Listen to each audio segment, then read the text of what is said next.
Welcome to Studio Snack. I'm Lydia Thornley, designer, creative director and sketcher. And I'm Narciso Oleda, creative director, designer, and I enjoy a good snack on the bus. Buscuit.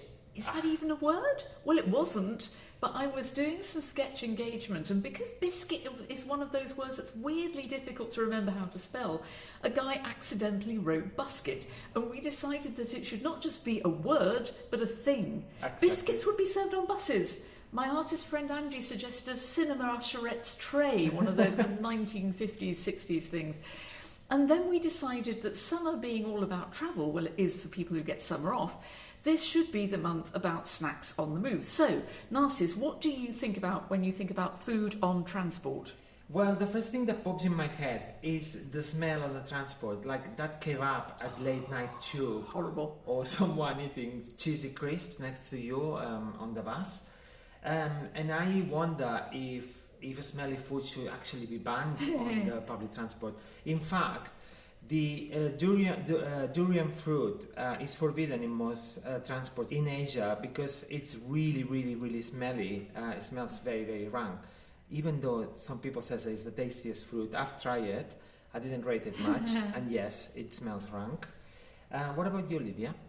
Well, those tiny bread rolls you get on aeroplanes are nowhere else. Yes. Talking of which, the only time I've ever flown business class, I had a client who always flew that way. I was wildly impressed by having actual cutlery. The Eurostar buffet, which is quite posh by UK standards.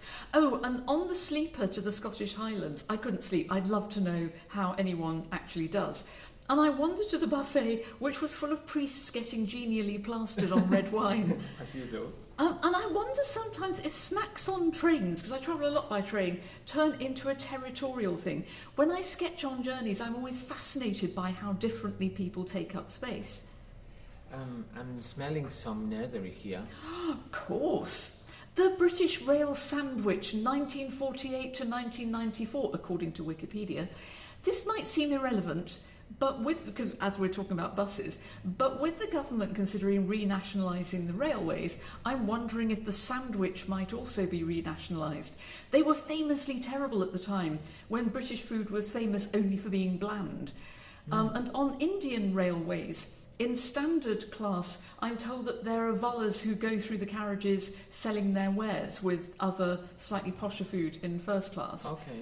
And the history of the airline meal started in 1919 with pre-packed lunch boxes on flights from London to Paris by the short-lived Handley Page airline.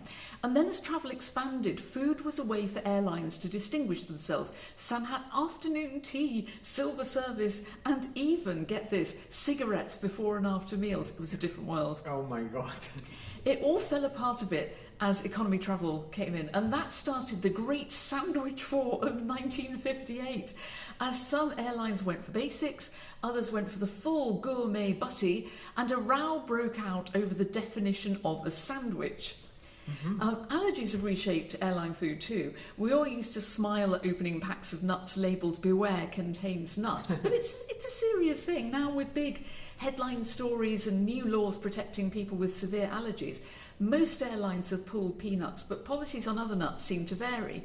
Some airlines even have buffer zones for people who can't physically go anywhere near food that might send them into anaphylactic shock. Wow.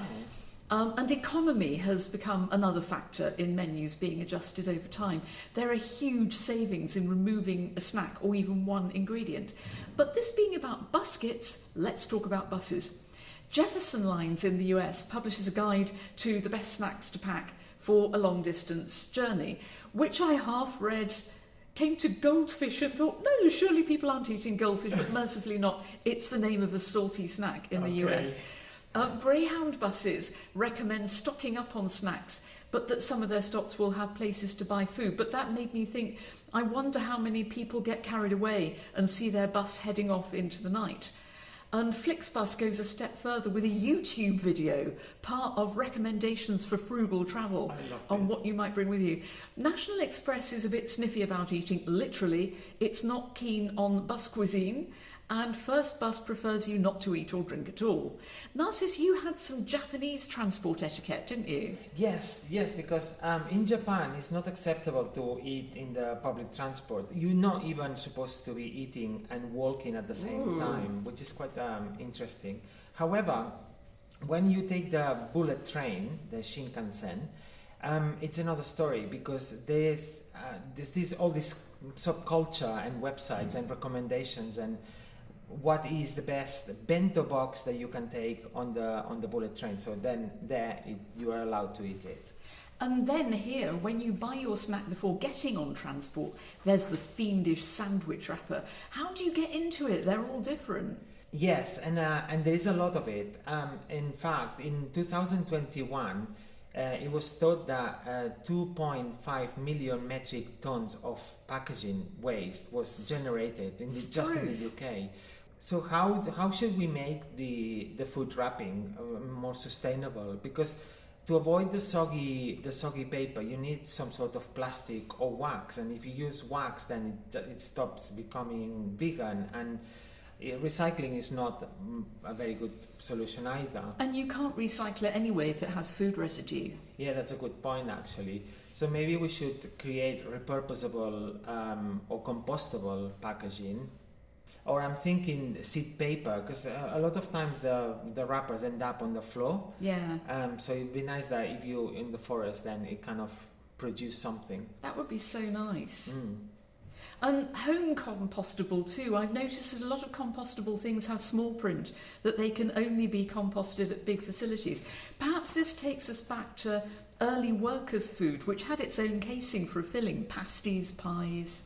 Yes, I'm thinking of that we have an experiment here. We do.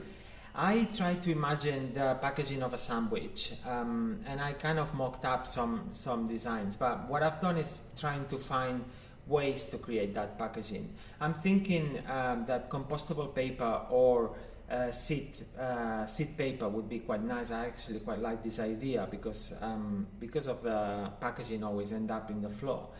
I also went onto our best friend AI because why not? And I actually tried to imagine how would be a buscuit. So I actually asked Leonardo and Midjourney separately to imagine a buscuit, and basically they gave me like a normal biscuit. Although Midjourney went a little bit on super creative and put the biscuit in a planet on a universe.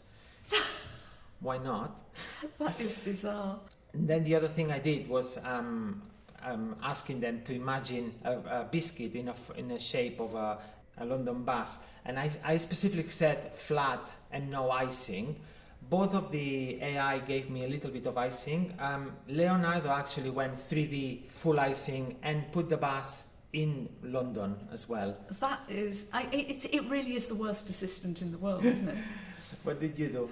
I treat a long distance bus journey as an opportunity to read, so I put that together with my love of a good snack. And here's the thing, 3 bourbon biscuits are roughly the size and shape of a bookmark.